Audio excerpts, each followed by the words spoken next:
I'm Marcy Knox. I'm the reader today.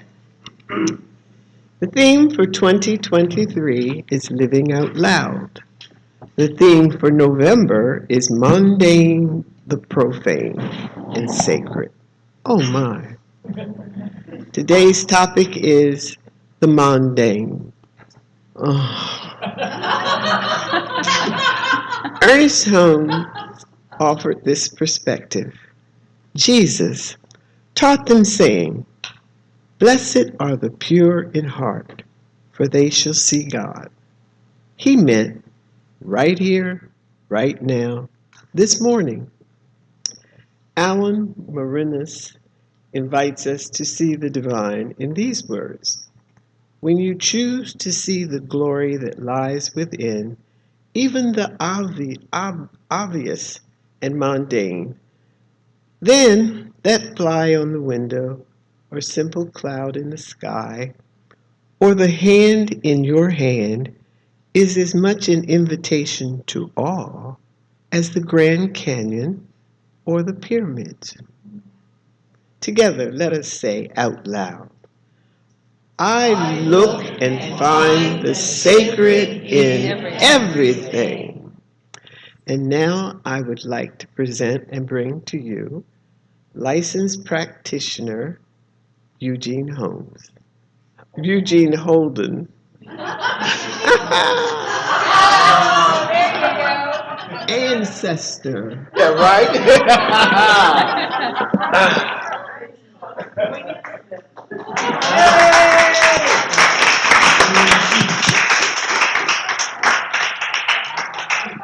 Good morning.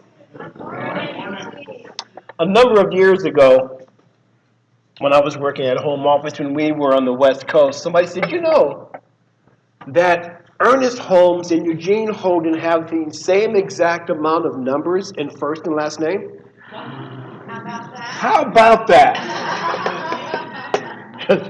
Well, my friends just call me Holmes. What's up, Holmes? I am so happy to be here once again. I have so much fun here.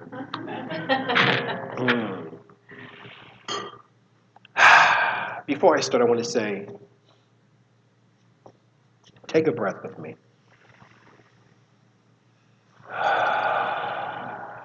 Let's do that one more time. Okay, one more time.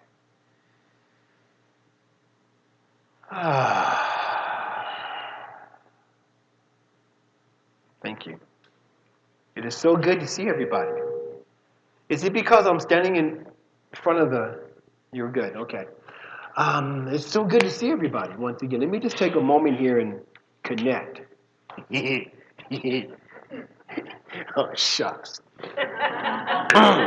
So, the theme of the year for CSL, Center for Spiritual Living, is Living Out Loud. Living Out Loud. Yeah. Thank you for saying that because it reminded me to say hello to everyone out there love streaming today. Glad you're here. Glad you're here.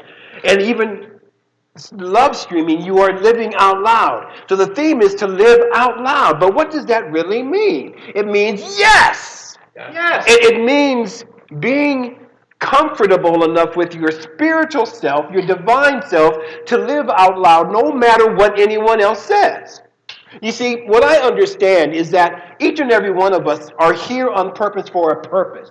And that is, number one, to live out loud. But also, not only live out loud, but to love out loud. To love out loud. So, living out loud takes a new way of looking at this thing called life. It takes a new way of, it takes a way that we are to look through new eyes. You know, I love the term new thought. See, because for me, if I am going through something that is not really in harmony with my life, you know what I do? I have a new thought. Have a new thought. Think something else. Think something greater. Think that life is really good. I learned a technique, a simple technique, listening to a colleague of mine a few weeks ago in looking at the breath, or looking at thought as breath, right? So we don't think about the breath. We breathe in, we breathe out. We breathe in, we breathe out. Now, when we put it to thought, when we have a negative thought, for example, I'm not worthy, I will never succeed. Breathe that thought in and breathe it out. Then, like the breath, it just comes and it goes. See, remember that thoughts are only for our consideration. We don't have to attach ourselves to them. A thought goes by, let me go with that thought. No, let me not go with that thought. Let me have a new thought. So to live out loud is really about being courageous enough and bold enough to step out from amongst the mundane, the so-called mundane, so that we live from our divine essence. Now, last month we talked about playing with paradox. I love paradox. One of the things I talked about last month at a center, a paradox, right? Is like, and here we say that there is only one life. That life is God. Stop right there. That's a paradox. It may seem like a paradox, right? Because there's only one life. Well, wait a minute. What about the life of the birds and the life of each individualized expression? What about, there's more than one life. That's the paradox, because it all comes from the one source, the one life. So we were playing with paradox. Another paradox that we were talking about is, I can do this or that. I can do this or I can do that. Meaning that there's no other choice. I can either do this or I can do that. And that's true. And it was interesting for me that the way that it was put, the tyranny of the or. Exactly. Right? The tyranny of the or. The word or is now a tyrant. What? No. The word or is a word that is used to define or to delineate. I can do this or I can do that. But sometimes what happens is that we get caught in this limited, we put or into this box, But now, then we have the genius of the and. Instead of saying, I can do this or that, man, living out loud means I can do this and that. I can do this and that. We also hear, this or something greater. I accept this or something better. How about this and something better? Why not? Why stay with this or something better? How about better and something better and something better and something better and something better than that? So playing with the paradox. Oh boy. This week, I want to take a little deeper look at paradox as we investigate the mundane in life. The seeming mundane. The mundanity. Is that a word? The mundanity of life. All right? So, everything. Where do we want to go with the Spirit? So when we look at things that are mundane, whoa, stop.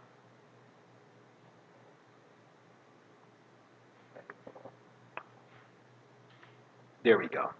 There we go. Mundane and sacred life. We have been taught to, some of us have been taught to separate the two. There's the mundane and then there's the sacred. There's the sacred and there's the mundane. Let me give you an example. I worked at home often for Centers for Spiritual Living for a long time, for a decade. And at one of which was a beautiful experience. And at one of the staff meetings, we pray in. So it was my turn to pray in. And if anybody knows me, I love to pray. I love what prayer does to me.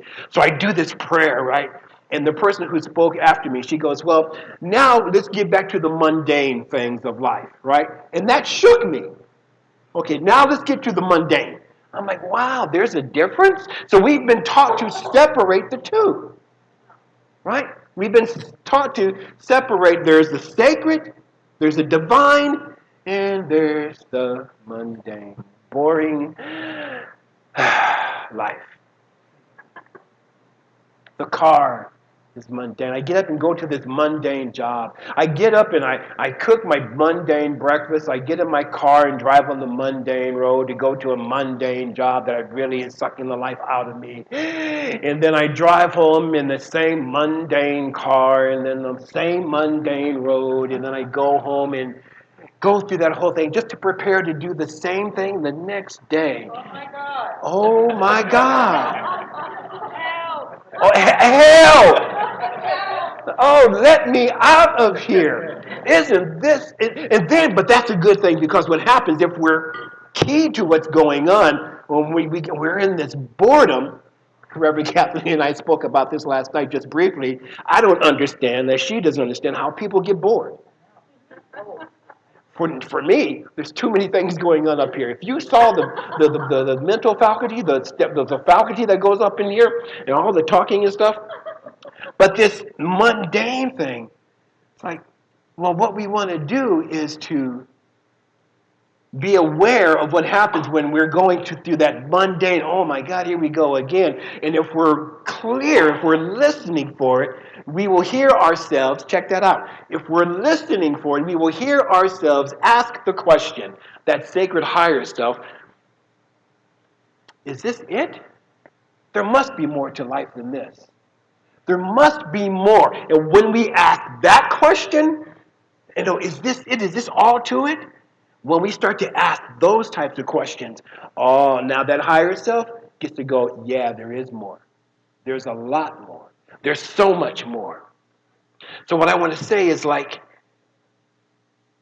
let's choose to see it differently.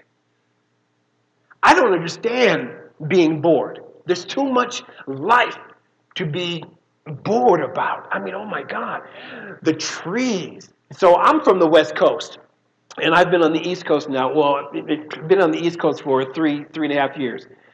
And what I love is this time of year.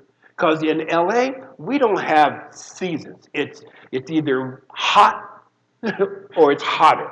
Hot is the winter, right? So coming out here, man, I'm watching how life and how spirit moves. And for me, this is not mundane. This is not boring. So what happens is that we get to choose. Is this really a mundane thing? Or do we have the ability, I love the gift of choice, we have the ability to choose to look at it from a different way. Oh, that's right, let's have a new thought about this. This car is not mundane. Man, this is a beautiful car. It gets me from point A to point B, and I love my car. Oh, and the road, man, well, sometimes the taxis need to work a little faster to fix this road, but it's okay. But this road is not mundane. Look at all of the beautiful people driving on this road. And the job that I get to go to, oh my God, I get to share my gifts. And then people who push the button, I get to say thank you for pushing that button. Because they didn't put the button there. They may have pushed the button, but they didn't install it. So I am grateful for that person who pushes my button or flips that trigger because it allows me to go, ooh, I have work to do. What is that about? Mundane? Not at all. Not at all. But now here we go. So let's choose to look at it in a different way. Let's choose to look at the wholeness of life. See, there's no separation. See, in wholeness is meaning that there is nothing missing. So even in the so-called mundane existence and things are what seem to be, we can choose to look at the wholeness of life. How is this experience that may look and feel like it's mundane thing, how is that coming to me to allow me to see that there is more to life than what seems to be appearing? And what we get to do is to look at wholeness. Let me give you the definition of wholeness, or one of the definitions of wholeness. It's the state of forming a complete and harmonious whole, a unity. See, in wholeness, there is no separation. In wholeness, there is perfection. In wholeness, there is perfection. And in perfection, there is completion. So when we hear that we are whole, perfect, and complete, I have to say that that's redundant because those are definitions of each other, right? Perfect, one of the definitions for perfect is whole and complete. One of the definitions for complete is whole and perfect. And one of the definitions for wholeness is perfect and complete. So when we say whole, perfect, and complete, we are really saying that we are all of that. Now we get to choose not only, just keep it right where you are, Gene. Now we get to be that perfect expression of the divine. Now, many people have a problem with that word perfect. Oh no, Eugene, there is only one that was perfect, and that was Jesus Christ. That's how I was taught, right? There's no one perfect, nothing can be perfect. Yeah, but even in our seeming imperfections, we are perfect. Now, when we start to look at that okay, I'm having this experience that seems to be imperfect. Now, where is the good in this that I've not seen yet? That's a beautiful question to ask. Whenever you have a situation that upsets you or someone that pushes a button, ask the question, where is the good in this I've not seen yet? And as we seek, we shall find. Right? So perfect and wholeness, and we get to recognize that the wholeness is the unity and the oneness. So now we get to recognize that oneness is really sacred. Definition of sacred is holy, devoted to a religious ceremony, this is the one I love, or simply worthy of awe and respect. Worthy of awe and respect. So to be sacred, oh my God. Have you ever taken a look at the sunrise or the sunset and have been in awe? You realize there are many people who think that it's just a mundane thing, that the sunrise and the sunset, it happens every day. But not one is the same as the other. 365 days of sunrises, there is not one that is the same. Goes for the sunset. So now we get to look for the sacred in all of life. So here we go. We have heard in this teaching that there is only one life. That life is God, right? That life is perfect. That life is divine. That life is creative. That life is abundant. That life is spectacular. Here's the thing. That life is your life. You are that life. You are that life. So by a show of hands, how many of us are willing, that's the key word, are willing to take that on, are willing to believe that I am the life of the divine? And you don't even have to use the word the divine. How about this one? I love this one. I am the life of love.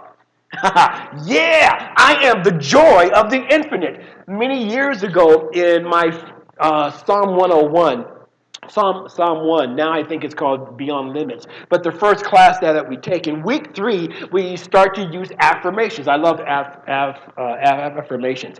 So I had to come up with my own for class, and I used it to today. My affirmation is, I am the joy of God. Period. Which is why I'm always in a great mood. I don't care what's going on. I was in the hospital at the beginning of the year, which was an interesting experience. It was only supposed to be for a short time. It was like that long instead of that short. And even during that time, I kept affirming, life is good. I am the joy of God. So now, as we start to tap into and coming from that place that we are the joy of the infinite, that I am the divine made flesh, that, we are the word of God made flesh. How about this one? That we are the dream that love is having. That we are the dream that love is having. Whew.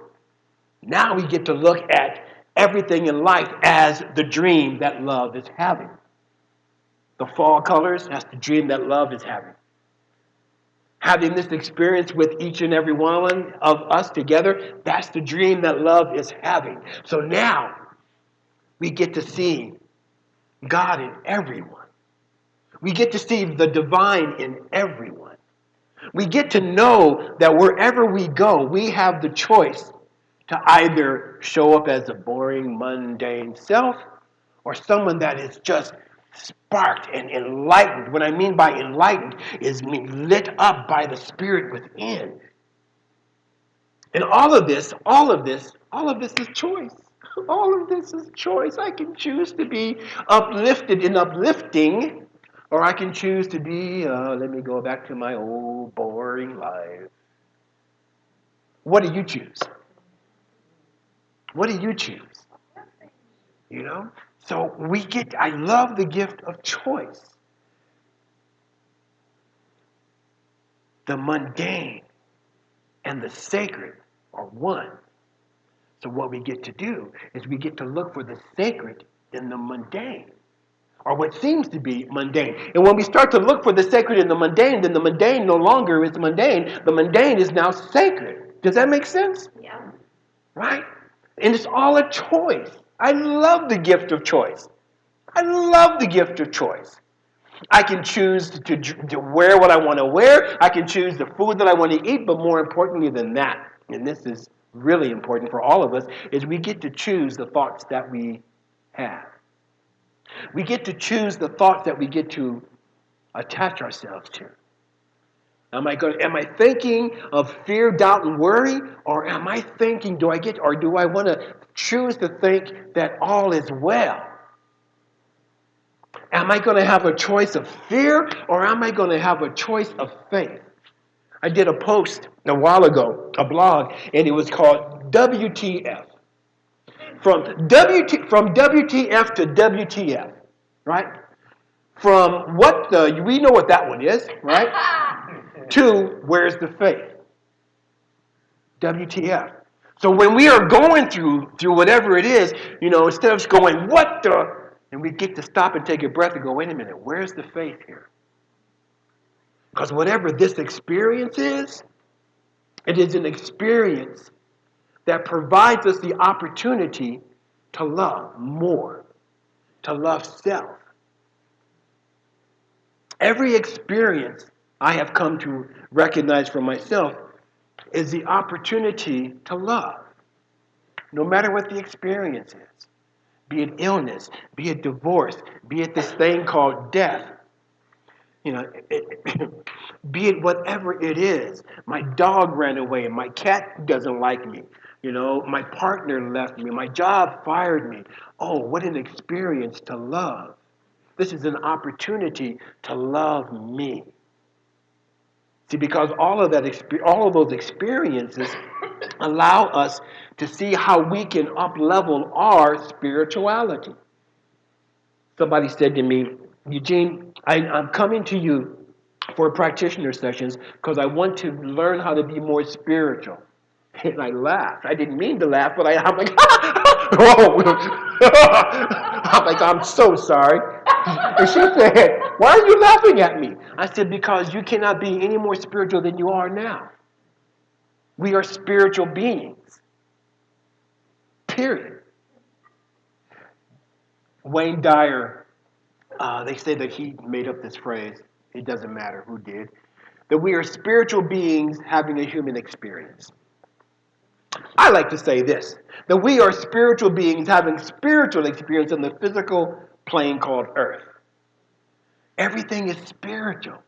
So when we start to look at it from those points of views, or from that one eye, then we can see that spirit is in the mundane. That the divine, that the sacred is in the divine. You're right, the sacred is in the divine, Eugene. What you meant to say is that the sacred is in the mundane. So what we are here to do is to learn how to see God in everyone. Now, I know that for some people, the word God can be a trigger, and I understand. So you can substitute that word for whatever you want to substitute it with, right? Love, life, joy. But what we are to see is love in everyone. What we are to see is God in everyone. I keep going to God in everyone because I'm going to ask my dear brother Dean here to come up and to help me anchor this. I usually do a prayer after the talk, and it is said that singing is praying twice. So Dean and I are going to, thank you, anchor this message, seeing God in everyone, seeing the divine in the mundane in our everyday lives. And so, you want to use the stand? So we want to help to anchor this with this beautiful song.